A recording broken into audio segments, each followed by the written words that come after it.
మిత్రులారా, సరిగ్గా సంవత్సరం క్రితం డిసెంబర్ 7, 2023 నాడు శ్రీమతి సోనియా గాంధీ గారు, శ్రీ మల్లికార్జున్ ఖర్గే గారు, శ్రీ రాహుల్ గాంధీ గారు, శ్రీమతి ప్రియాంక గాంధీ గారు హాజరై హైదరాబాదు నడిబొడ్డున ఎల్బీ స్టేడియంలో మిట్ట మధ్యాహ్నం లక్షలాది మంది తెలంగాణ బిడ్డల కాంగ్రెస్ పార్టీ కార్యకర్తల ఆశీర్వాదంతో ఇందిరమ్మ రాజ్యం ప్రజాప్రభుత్వం ప్రమాణ స్వీకారం చేసి సరిగ్గా 365 రోజులు అంటే ఒక సంవత్సరం పూర్తి చేసుకొని మొదటి సంవత్సరం ఉత్సవాలు పోరాటాల గడ్డ నల్లగొండ గడ్డ మీద ఈరోజు మనం ఈ కార్యక్రమాన్ని జరుపుకుంటున్నాం. మిత్రులారా, జూన్ 2, 2014కు ఎంత ప్రాధాన్యత ఉందో డిసెంబర్ 7, 2023 కావచ్చు, డిసెంబర్ 7, 2024 కావచ్చు, అంతే ప్రాధాన్యత ఉంది.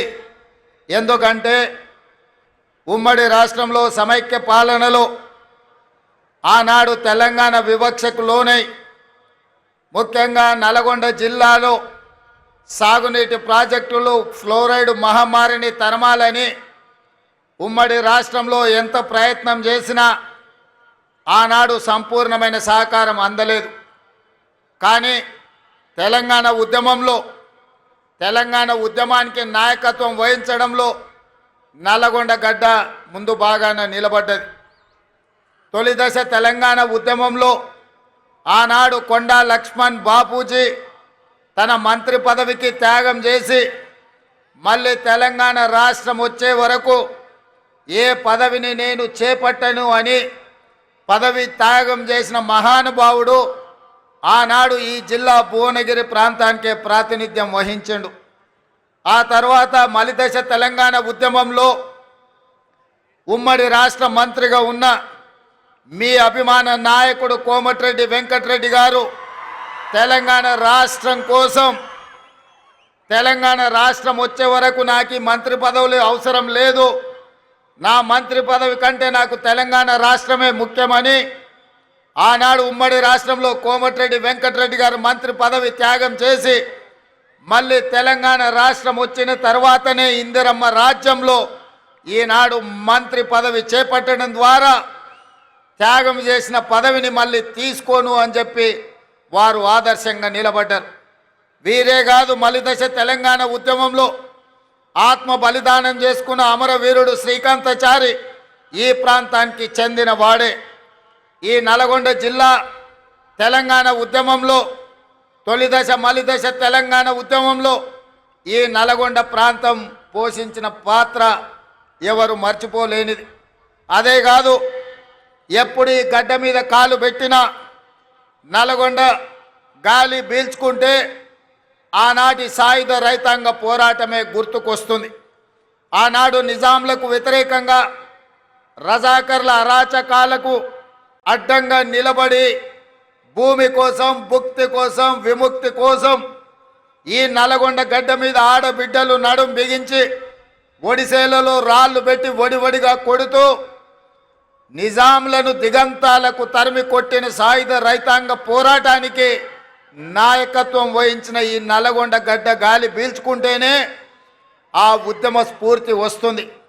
అదే కాదు, అన్యాయం ఎదురైతే వీరోచితంగా పోరాటం చేసిన మల్లు స్వరాజ్యం, భీమిరెడ్డి నరసింహారెడ్డి, రావి నారాయణ రెడ్డి, ధర్మ భిక్షం లాంటి నాయకులు ఈ నల్లగొండ గడ్డ మీద నుంచే ప్రాతినిధ్యం వహించి సాయుధ రైతాంగ పోరాటం నుంచి ఎర్రజెండా పోరాటం వరకు ఈ నల్లగొండ గడ్డ ముందు బాగానే నిలబడి పోరాటం చేసింది.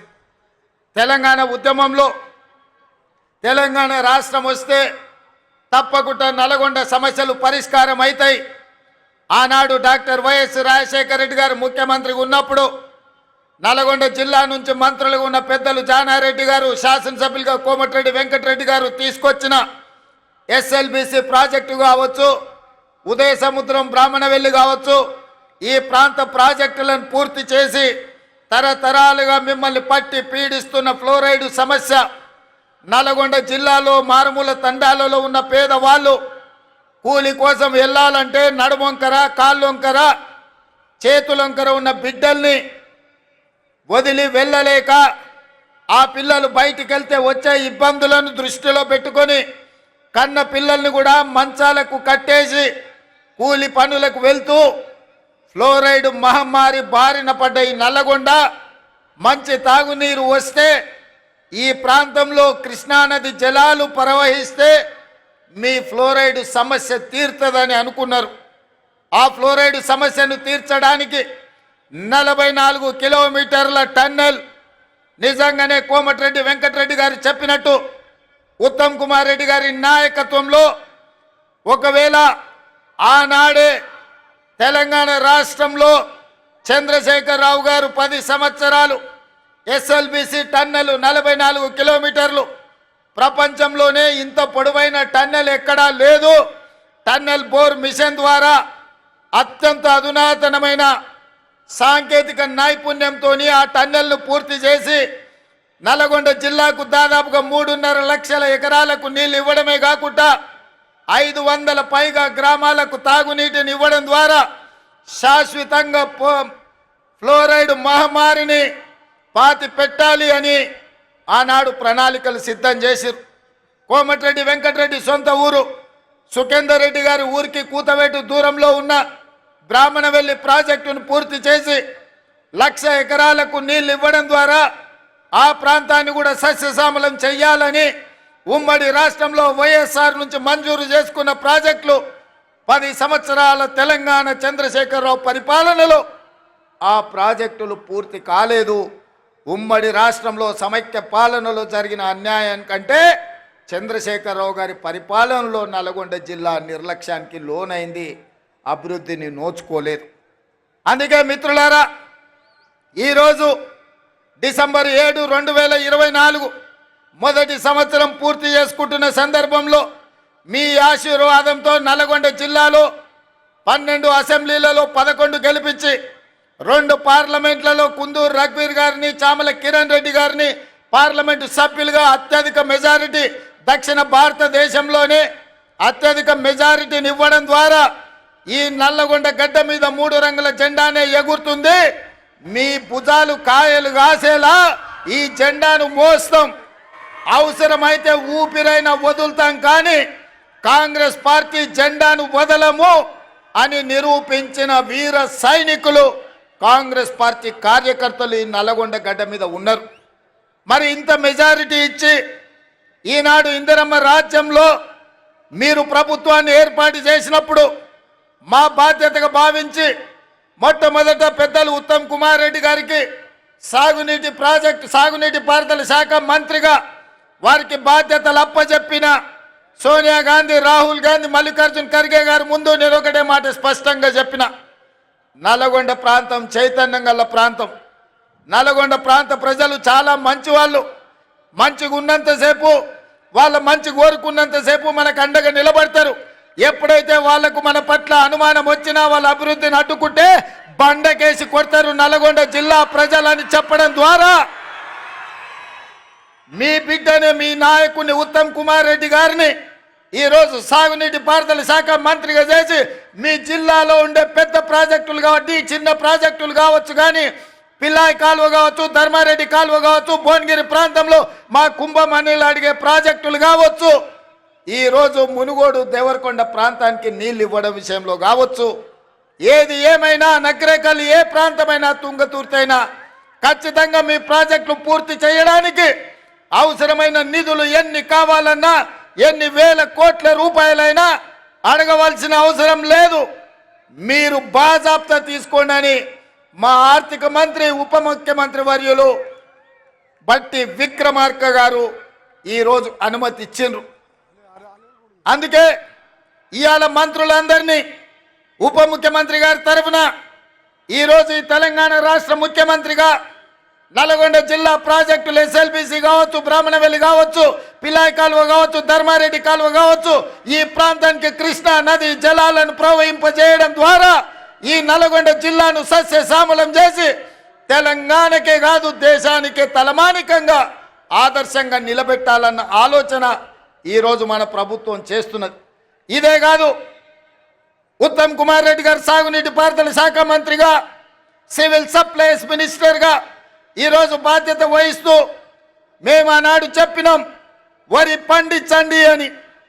గత ప్రభుత్వం చంద్రశేఖరరావు గారు అన్నారు, వరి వేసుకుంటే మీరు ఉరి వేసుకున్నట్టే వరి కొనుగోలు కేంద్రాలు మేము తెరవము, వరి కొనము మేము, మీరేసుకుంటే మీ కర్మ అని ఆనాటి ప్రభుత్వం చంద్రశేఖరరావు గారు అన్నారు.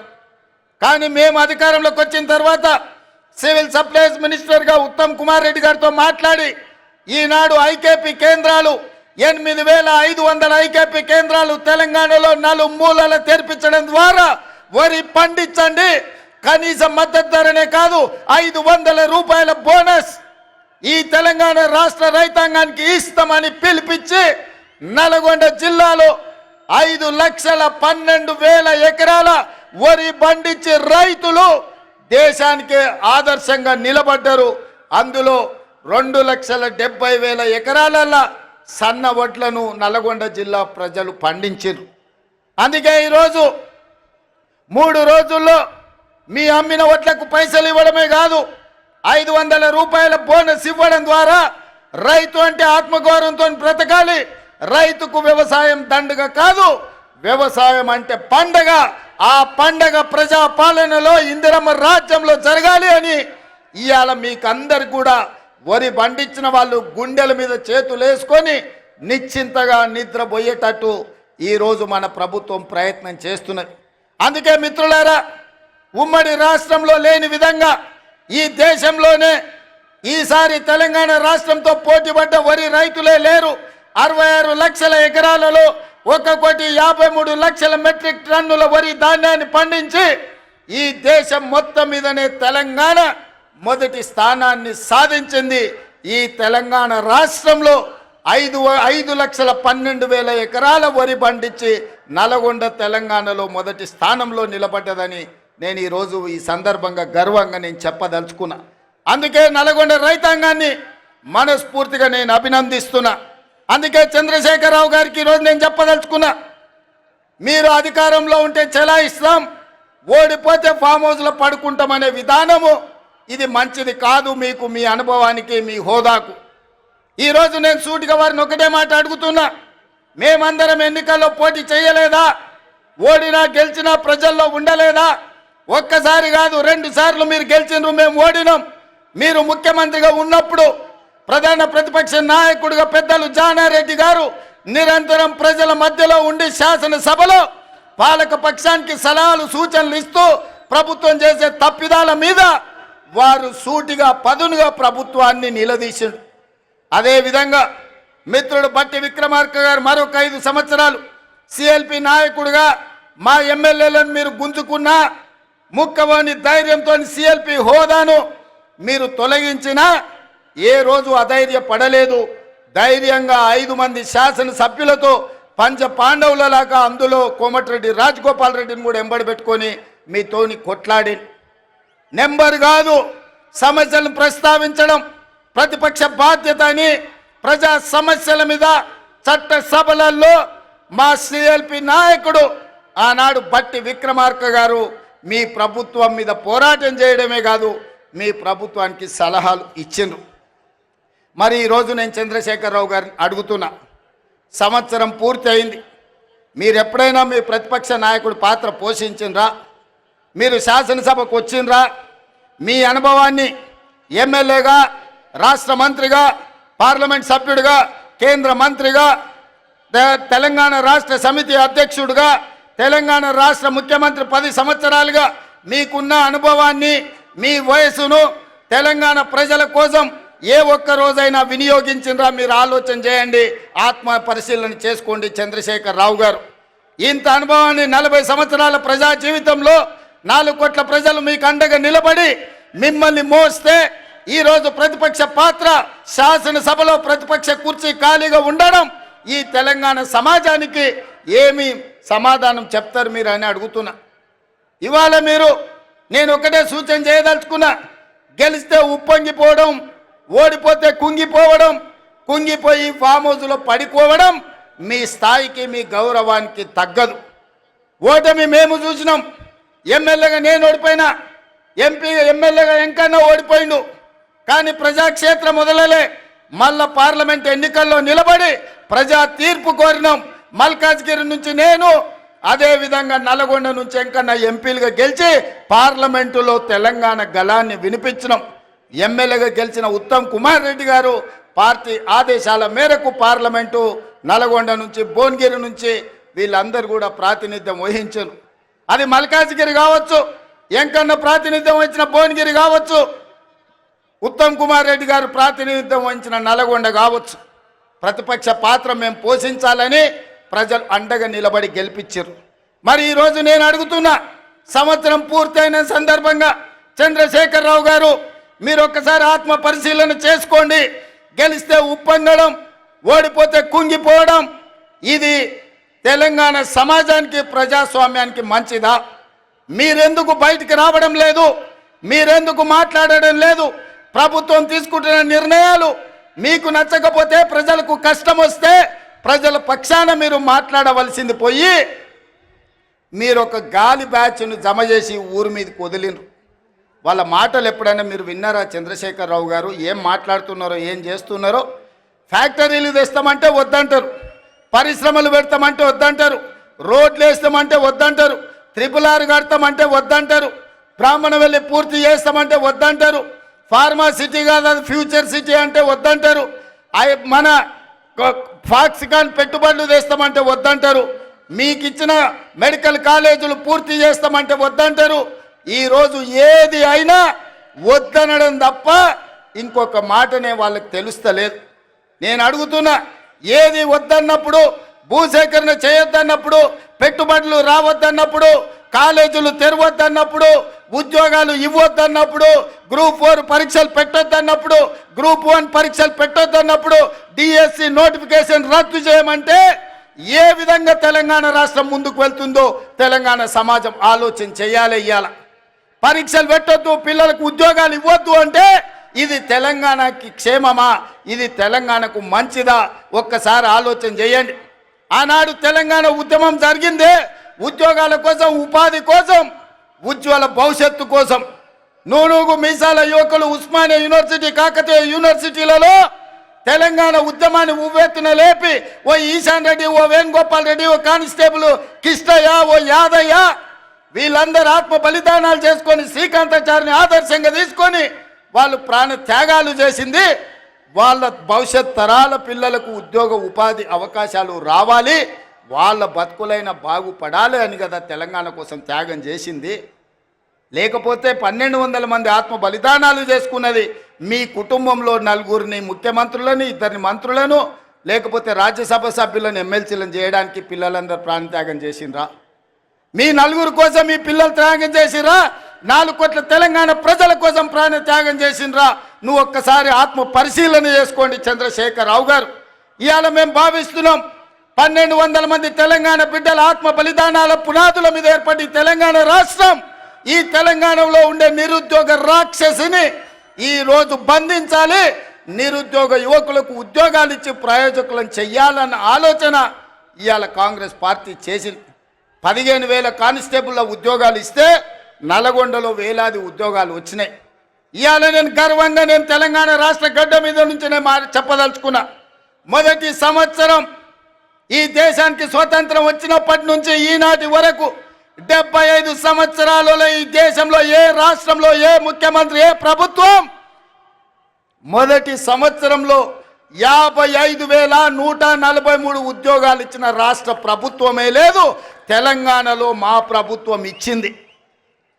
లెక్క గట్టి మరీ చెప్తా అసెంబ్లీలో చంద్రశేఖరరావు గారు, శాఖల వారీగా అది వ్యవసాయ శాఖనా, అది లేకపోతే R&B శాఖనా, లేకపోతే పంచాయతీరాజ్ శాఖనా, సాగునీటి పారుదల శాఖనా, మున్సిపల్ శాఖనా, లేకపోతే ఏ శాఖలో పోలీస్ శాఖలనా, మెడికల్ అండ్ హెల్త్ డిపార్ట్మెంటా, శాఖల వారీగా ఇచ్చిన ఉద్యోగాలు ప్రతి ఉద్యోగి పేరు 55,143 ఉద్యోగాలు మేము తెలంగాణలో ఇచ్చిన మొదటి సంవత్సరంలో నేను గర్వంగా ఈ గడ్డ మీద నుంచి నేను చెప్పదలుచుకున్నా.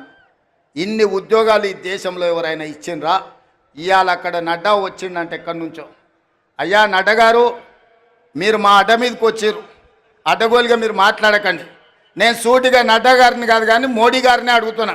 నీ గుజరాత్ రాష్ట్రంలో 14 ఏళ్ళు మీరు ముఖ్యమంత్రిగా ఉన్నారు, 11 ఏళ్ళు ప్రధానమంత్రిగా ఉన్నారు. 25 సంవత్సరాలల్లా నరేంద్ర మోడీ గారి పార్టీ అయిన భారతీయ జనతా పార్టీ అధికారంలో ఉన్న రాష్ట్రం ఉత్తరప్రదేశ్, మధ్యప్రదేశ్, రాజస్థాన్, బీహారా, లేకపోతే ఛత్తీస్గఢ, జార్ఖండ్, కర్ణాటకనా, మహారాష్ట్రనా, ఏ రాష్ట్రమైన సవాల్ విసురుతున్న నరేంద్ర మోడీ గారు మీ రాష్ట్ర ప్రభుత్వాలు ఉన్న దగ్గర ఒక్క సంవత్సరంలో 55,000 ఉద్యోగాలు ఇస్తే మీరు లెక్క చూపించండి. ఢిల్లీ నడి బజార్లో మీకు క్షమాపణ చెప్పి తల వంచుకొని నేను వస్తా, లేకపోతే నా లెక్క అప్ప చెప్తా.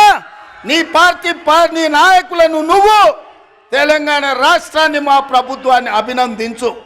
అప్పుడే ఈ దేశ ప్రధానమంత్రిగా మీ గౌరవం పెరుగుతుంది. ఏది పడితే అది మాట్లాడితే, ఎట్లా పడితే అట్లా మాట్లాడితే చెల్లదు. నడ్డా గారు మీరు కూడా కేసీఆర్ లాగా తయారు కాకండి. కేసీఆర్ మాట్లాడి బీఆర్ఎస్ వాళ్ళు మాట్లాడిన ప్రెస్ మీట్ల కాగితాలు తీసుకెళ్ళి ఈరోజు ఈటల రాజేందర్, కిషన్ రెడ్డి గారు అవే నకలు కొడుతురు. పెద్దోళ్ళు చెప్పారు నకలు మారనేకే లియే భీ కుచ్ అక్కలు రహనా చాహియే అని. అందుకే కిషన్ రెడ్డికి ఈటల రాజేందర్కి నేను చెప్తున్నా, మీరు మారుండయ్యా, మీరు ఆలోచన చేయండి. ఆ దొంగల సోపతి పట్టిర్రంటే మీరు కూడా దొంగల బండి ఎక్కుతారు, మీరు కూడా అటే పోతారు. ఈ దొంగల బండితో మీరు చేరిందంటే అంతో ఇంతో మీకున్న గౌరవం కూడా లేకుండా పోతుంది. అందుకే ఇవాళ నేను ఒక మాట చెప్పదలుచుకున్నా. రైతు రుణమాఫీ మొదటి సంవత్సరంలో 25,50,000 మంది రైతులకు 21,000 కోట్ల రూపాయలు 2 లక్షల వరకు వాళ్ళ ఖాతాలో లేచిన చరిత్ర మా ప్రభుత్వాన్ని.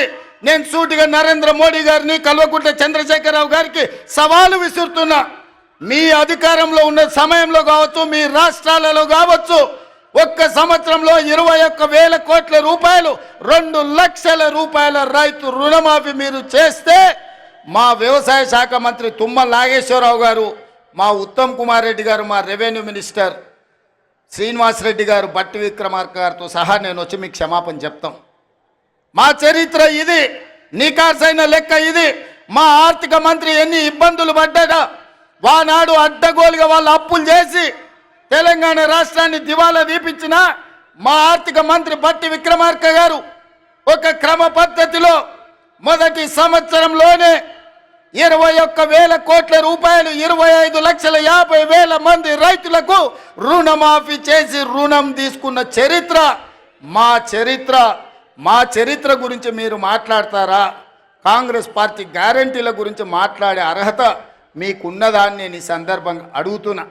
ఇదే కాదు, ఈనాడు ఆడబిడ్డలకు మేము ఈ ఒక్క నల్గొండ జిల్లాలో మా ఎంకన్న చిట్టి రాసిస్తున్నాడు. 2,004 కోట్ల రూపాయలు ఒక్క నల్గొండలనే రుణమాఫీ జరిగిందని. ఒక్క నల్గొండ ఉమ్మడి జిల్లాలో 2,000, కొత్త నల్గొండ జిల్లాలనే 2,004 కోట్ల రూపాయలు మీ ఒక్క జిల్లాలనే రైతులకు రుణమాఫీ జరిగిందని చెప్పి వెంకన్న లెక్కలు అందిస్తున్నాడు. పెద్ద ఎత్తున చప్పట్లు కొట్టండి మిత్రులారా. ఆ మోడీకి, నడ్డాకు కనీసము జ్ఞానోదయం కలగని అని మన ప్రభుత్వం ఏం చేస్తుందో. ఇదే కాదు, ఉచిత కరెంటు ఇండ్ల కన్నం, 24 గంటల ఉచిత విద్యుత్ వ్యవసాయానికని ఆనాడు 9 గంటలు ఇస్తానని రాజశేఖర రెడ్డి గారు చెప్పినప్పుడు ఆనాడు ఉచిత కరెంట్ ఇస్తే బట్టలు ఆరేసుకోవాలి తీగల మీద అన్నారు. కానీ అది తప్పని నిరూపించి రైతులకు ఆనాడు 9 గంటల ఉచిత కరెంటు కాంగ్రెస్ పార్టీ ఇచ్చింది. ఉచిత కరెంటు పేటెంట్ ఎవరిదయా? మనది కాదా? మనం కాదా ఈ దేశంలో కనిపెట్టింది? మన కాంగ్రెస్ ప్రభుత్వం కాదా? ఇందిరమ్మ రాజ్యము ఈ దేశంలోనే మొదటిసారి రైతులకు ఉచితంగా కరెంట్ ఇవ్వాలి, వాళ్ళని ఆదుకోవాలి, కరెంటు బిల్లులను మాఫీ చేయాలని మొదటి సంతకంతో వైఎస్ రాజశేఖర రెడ్డి గారు ఎల్బీ స్టేడియంలో 1,200 కోట్ల రూపాయలతో పాటు రైతుల మీద ఉన్న వేలాది విద్యుత్తు చౌర్యం కేసులను ఒక్క కలంపోటుతోనే ఎత్తేసింది డాక్టర్ వైఎస్ రాజశేఖర రెడ్డి గారు కాదా?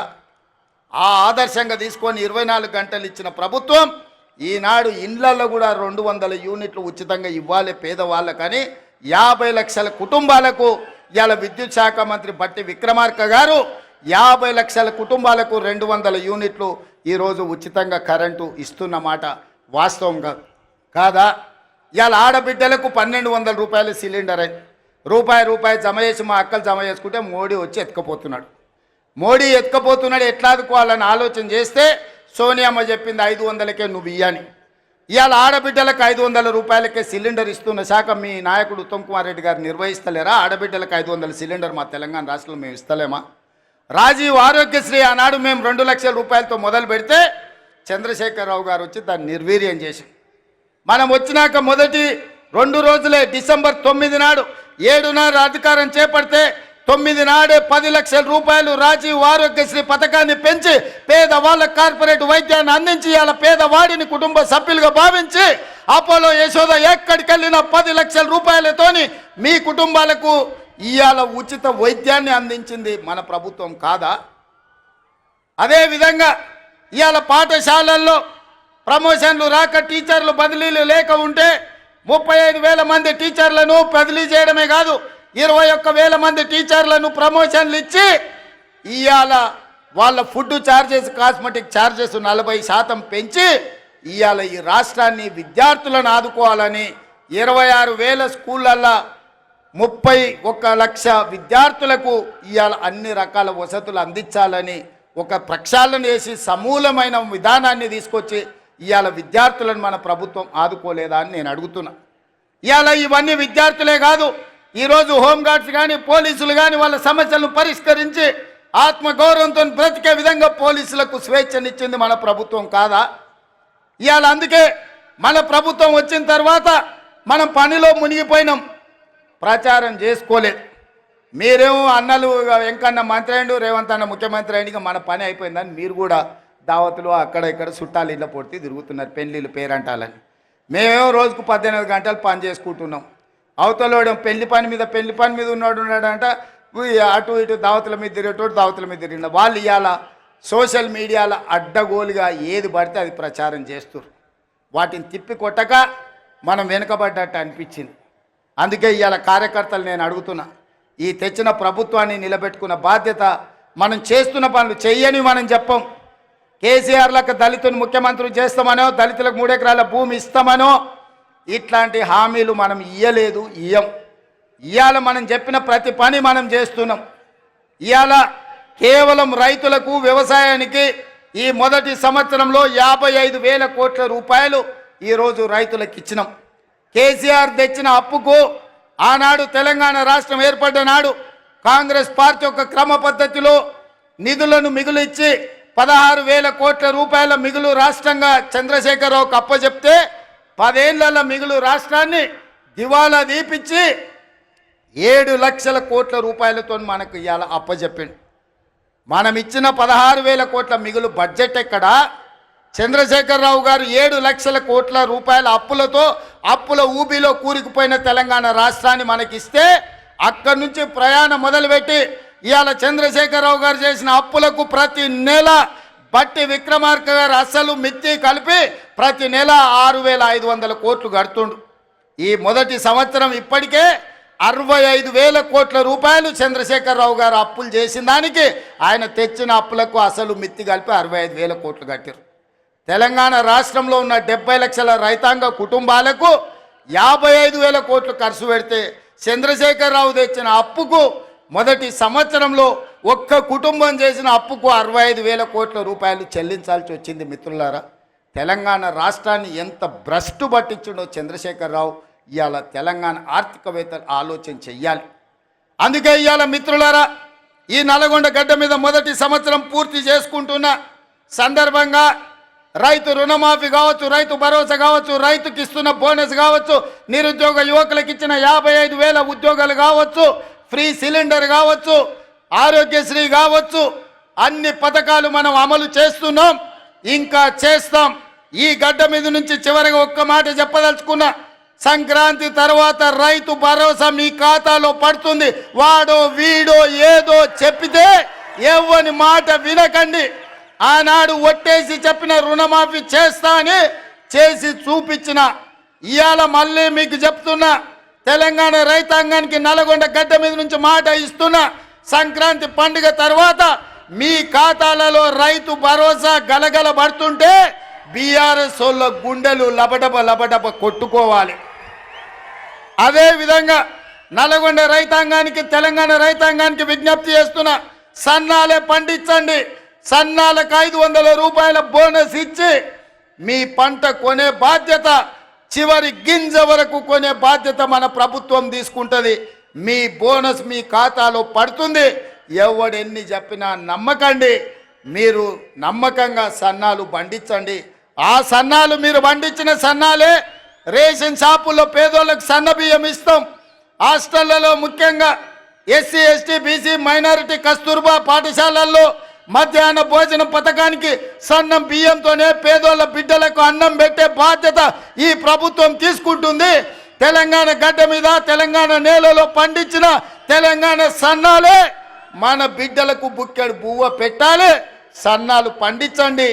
500 బోనస్ ఇచ్చే బాధ్యత ఈరోజు తెలంగాణ రాష్ట్ర ప్రభుత్వం తీసుకుంటుంది అని చెప్పి మీ అందరికీ నేను చెప్పదలుచుకున్నా. అదేవిధంగా ఎంకన్నా కాగితాలు ఆడబెట్టిండు, చెప్తూనే ఉండు, కాగితాలు ఇస్తూనే ఉండు. ఇంకా డెంటల్ కాలేజ్ కావాలని ప్రాజెక్టుల గురించి. అదేవిధంగా ఎంకన్నా ఎంత స్వార్థపరుడు అంటే, మేమిద్దరం నితిన్ గడ్కరీ దగ్గరికి పోయినాం, కేంద్ర మంత్రి దగ్గరికి. మాకు రోడ్లు ఇవ్వాలని, ఆయన రోడ్లు ఇచ్చే మంత్రి. మేము 2 అడిగినాం.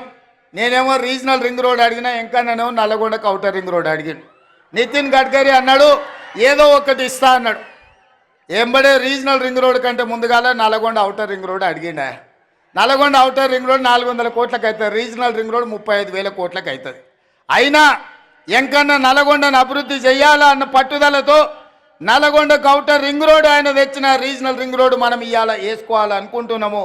తప్పకుండా రీజనల్ రింగ్ రోడ్ కూడా మీ ఎంకన్న చేతుల మీదుగానే, ఆనాడు వైఎస్ఆర్ ఉన్నప్పుడు అవుటర్ రింగ్ రోడ్ అయింది, ఈనాడు ఎంకన్న చేతుల మీదుగా కేంద్ర ప్రభుత్వం నుంచి రీజనల్ రింగ్ రోడ్డు తీసుకొచ్చి అభివృద్ధి చేసే బాధ్యత ఈరోజు మన ప్రభుత్వం తీసుకుంటుంది. ఎయిర్పోర్ట్కు కూతవేటు దూరంలో ఫ్యూచర్ సిటీ కట్టడం ద్వారా ఒక గొప్ప నగరాన్ని హైదరాబాదు నిజాంలు కుతుబ్ షాయిలు కట్టిండ్రు, సికింద్రాబాద్ను నిజాం బ్రిటిషర్స్ కట్టిండ్రు. అదేవిధంగా సైబరాబాదుని చంద్రబాబు నాయుడు రాజశేఖర రెడ్డి గారు కట్టిండ్రు. ఇవాళ 4th సిటీని మీ అన్నగా, మీ తమ్ముడుగా 4th సిటీని కట్టే బాధ్యత, ఆ సిటీ ఫ్యూచర్ సిటీ అవుతుంది.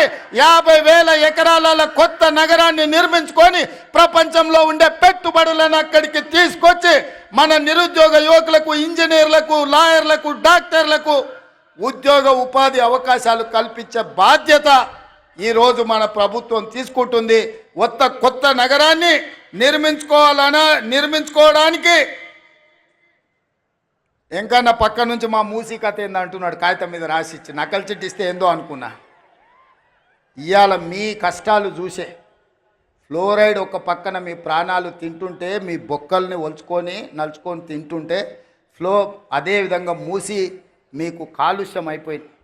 మూసీ ప్రాజెక్టు నేను చేసి మీకు కృష్ణా గోదావరి జలాలతో పాటు మూసీ ఈసా నది నుంచి నీళ్లు తేవాలే, మీ పంటలు పండాలే, కాలుష్యం పోవాలి, చచ్చిన శవాలు పశువుల కలేబరాలు కొట్టుకొస్తున్న మూసీని ప్రక్షాళన చెయ్యాలని ఇవాళ నేను ముందుకు వస్తే బీఆర్ఎస్ వాళ్ళు కట్టొద్దంటారు.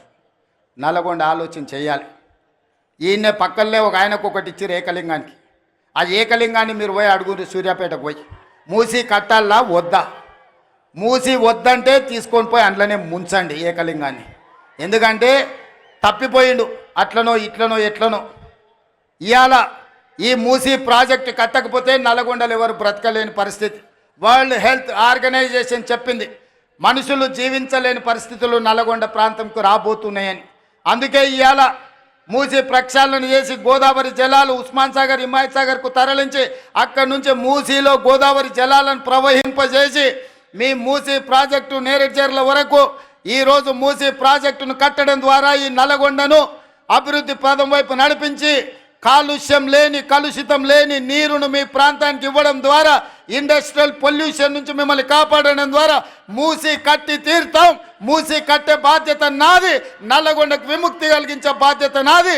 ఎవరైనా అడ్డం వస్తే అడ్డం వచ్చేటోళ్ళ సంగతి చూసే బాధ్యత మీది. అదొక్క బాధ్యత మీరు తీసుకోండి. నిజాంనే దిగంతాలకు తరిమినోళ్ళు, ఉమ్మడి రాష్ట్ర సమైక్య పాలన నుంచి విముక్తి కలిగించిన నల్లగొండ బిడ్డలు. బండి యాదగిరి ఆనాడు బాడిండు, బండి వెనుక బండి కట్టి 16 బండ్లు కట్టి ఏ బండ్లో వస్తారో కొడుకో నైజాం సర్కరోడా, చుట్టుముట్టు సూర్యాపేట నట్ట నడుమ నల్లగొండ కడతామ్ర నీ గోరి అని నల్లగొండ బిడ్డలు, నిజాంకే గోరి కట్టిన బిడ్డలు మీరు. ఇవాళ మూసి వద్దని అడ్డం బండేటోళ్లకు గోరి కట్టే శక్తి మీకే ఉంది.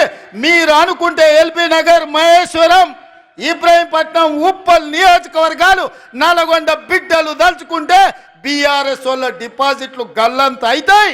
మీరు కంకణం కట్టుకోండి. నల్లగొండ ప్రజలారా ఆలోచన చెయ్యండి. మూసి కట్టాలన్నా వద్దా? మూసి వద్దంటే ఆ మూర్ఖులు మిమ్మల్ని నిండా ముంచుతారు. మూసి కట్టాలంటే వద్దన్నోళ్ళను మూసిలో ముంచండి అని మీ అందరికీ తెలియజేస్తూ, మూసి కట్టే బాధ్యత నేను తీసుకుంటే ఎంత ఖర్చన్నా కానీ, ఎన్ని కష్టాలన్నా రాని, సోషల్ మీడియాలో ఎన్నైనా తిట్లు తిట్టని, ఎట్లా తిడుతురో మీరు చూసిరు కదా. ఏడైనా ఏదైనా కట్టాలంటే ఎవరో ఒకరు కోల్పోవాలి. కోల్పోయే వాళ్ళకి ఎవరైనా ఇష్టపడి మూసీలో బతుకుతారా? మూసీలో ఎన్ని దోమలు ఉన్నాయో మీకు తెలియదా? నల్లగొండలో సిరీస్ ఫ్యాక్టరీ కలిస్తే ఎట్లుండేనో మీకు తెలియదా? బోర్ వేస్తే నీళ్లు పచ్చగొచ్చి అన్నం వండుకుంటే సారే పెట్టుకున్నట్టు పసుపు బియ్యంతో అన్నం తిన్నట్టు ఉండలేదా? అట్లాంటి పరిస్థితి నుంచి ఇవాళ ప్రక్షాళన చెయ్యాలి అని అంటే వద్దే వద్దు అని ఇవాళ బీఆర్ఎస్ వాళ్ళు అంటారు. నేను చంద్రశేఖరరావు గారిని అడగదలుచుకున్నా. మీ పిల్లలంటే గాలి పోరలు గాలికి తిరుగుతారు, గాలి మాటలు మాట్లాడతారు. అనుభవం గల మీరు చెప్పండి, మూసి కట్టాలన్నా వద్దా? వద్దంటే మా నల్లగొండ బిడ్డలు మిమ్మల్ని బొంద పెడతారు. ఉన్న ఏకలింగం కూడా మొక్క కూడా మొలవదు నల్లగొండ జిల్లాలని పార్టీ గుర్తుపెట్టుకో. అది ఎల్బీ నగర్ కావచ్చు, మహేశ్వరం కావచ్చు, ఉప్పల్ కావచ్చు, నీకున్న సీట్లలో డిపాజిట్ వస్తే మా నల్లగొండ బిడ్డల మీద ఒట్టే. ఎందుకనంటే మా నల్లగొండ వాళ్ళు అనుకుంటే మా పాలమూరు వాళ్ళు తోడైతే ఈడ ఎవరికన్నా డిపాజిట్ వస్తుందా? మీరు ఒక్కసారి ఆలోచన చేయండి. అందుకే ఇవాళ మూసీ ప్రాజెక్టును పూర్తి చేసే బాధ్యత ఇవాళ మీకు ఒకే ఒక్క మాట ఇచ్చిపోతున్న నల్లగొండ జిల్లాలో. మిగతా అన్నీ కూడా మీ నాయకుల చేతుల్లోనే ఉంది, వాళ్ళు పని చేసుకుంటారు. ఈ వేదిక మీద నుంచి నల్లగొండ జిల్లాలకు నేను ఇస్తున్న ఒకే ఒక్క మాట, మూసీ ప్రక్షాళన చేస్తాం, మూసీని పునరుజ్జీవింపజేస్తాం. మూసీలో కొట్టుకొచ్చే మనుషుల శవాలు, పశువుల కలేబరాల నుంచి విముక్తి కలిగించి మీ వ్యవసాయానికి ఉపయోగపడే, మీరు తాగడానికి పనికొచ్చే నీళ్లను గోదావరి నుంచి తరలించి నల్లగొండ కృష్ణానదిలో కలిసే వరకు మూసీ, ఈసా, గోదావరి జలాలను మీకు ఇచ్చే బాధ్యత నేను తీసుకుంటూ మీ అందరి దగ్గర సెలవు తీసుకుంటున్న మిత్రులారా.